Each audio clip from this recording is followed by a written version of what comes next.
baseball refreshing itself once more.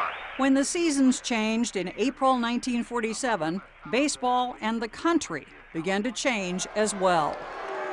Jackie Robinson, number 42, made his debut with the Brooklyn Dodgers, the sole black man in an all-white league. My first thought was, can he help us win the pennant? I didn't care about the color of his skin. But as a young pitcher for the Dodgers back then, Ralph Branca knew others did care. You made an effort that opening day to stand by him. I was just thinking that, somebody had to stand next to him, and it might as well be me, because other guys may have left the space, Hey, man, Ralph Branca. Greetings. The upcoming movie, 42, focuses on Robinson's remarkable rookie season, his courage in the face of hostility and racism, at a time when schools and the military were segregated, the Civil Rights Bill a distant dream. Slaughter hits a hard ground ball right at Reese, who fires it over to Jack at first. At one point, several of his teammates even signed a petition to ban Robinson from the game. It failed, but the jeers and taunts continued. They threw watermelon on the field, black cats, those little bales of cotton. And Ben Chapman, who was the manager of Philadelphia, he had what we call leather lungs. You could hear him all over the ballpark. And he would be on Jackie's case and say, hey, boy, come over here, I need a shine. Hey, boy, how come you're not working on a Pullman as a porter? He'd say those things. And nobody said anything. No.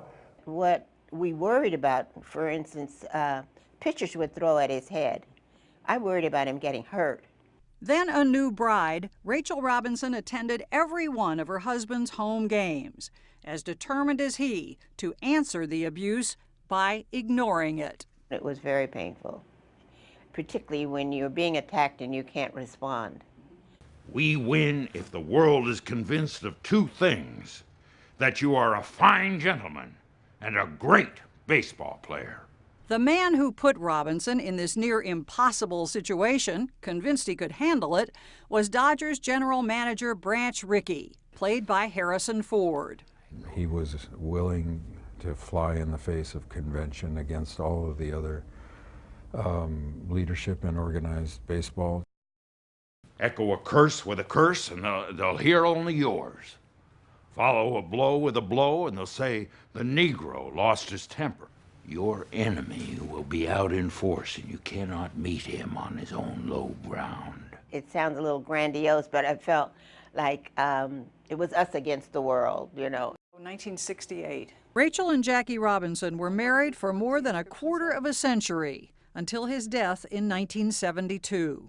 The movie portrays a beautiful love story. Yes. We loved each other so much, from the very beginning to the very end. Don't let them get to you. I won't. God built me to last. They're 4-year scholarships. Mm-hmm. Now 90 years old, Rachel Robinson is the founder of the Jackie Robinson Foundation, which gives college scholarships to deserving students. Background. A consultant on the movie, she helped reconstruct scenes like this one, her first trip down south. Are you okay? I've just never seen one before. Oh. Ray? Ray? We were bumped from 2 planes, and white passengers were put on. And when we were bumped in New Orleans, I was absolutely so frustrated and so angry. I saw signs, white ladies only, the signs that I'd never seen in California. So this was the first sort of taste you had of what might lie ahead. Of real racism, where it dictates what you can do and what you cannot do. And the heavy-hitting second baseman responded by lacing a tremendous triple to right center. But on the field, Jackie Robinson's all-star play slowly changed the attitudes of many of his teammates. Pee Wee Reese is the best example because he was the team captain. And one day, he walked over to Jack and put his arm around him. All we got's right here. Thank you, Jack. With thousands of fans With watching. fans were watching. Maybe tomorrow we'll all wear 42. That way they won't tell us apart.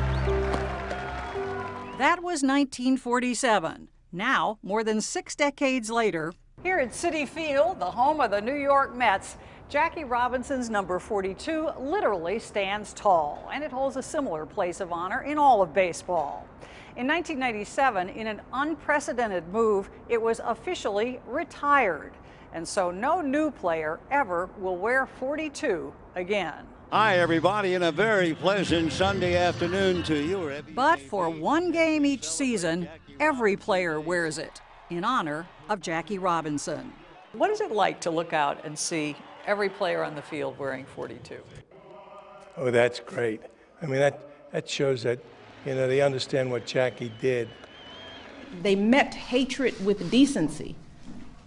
I want you all to keep that in mind. Earlier this week, the First Lady hosted Rachel Robinson and the cast of 42 at the White House. Jackie Robinson certainly was a tremendous athlete, but he was so much more than that.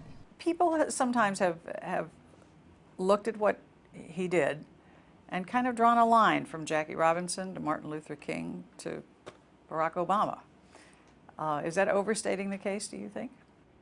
No, I don't think it's overstating the case. I think that we grow and make contributions based on the shoulders we stand on. We can't say that what Jack did put Obama in office, no. But these things are connected. These lives are connected. Robinson's accomplishments as a ball player and humanitarian ultimately earned him the Presidential Medal of Freedom, the nation's highest civilian honor. I think he was a trailblazer. I think he made it easier for Martin Luther King because he was the first and went through the first turmoil.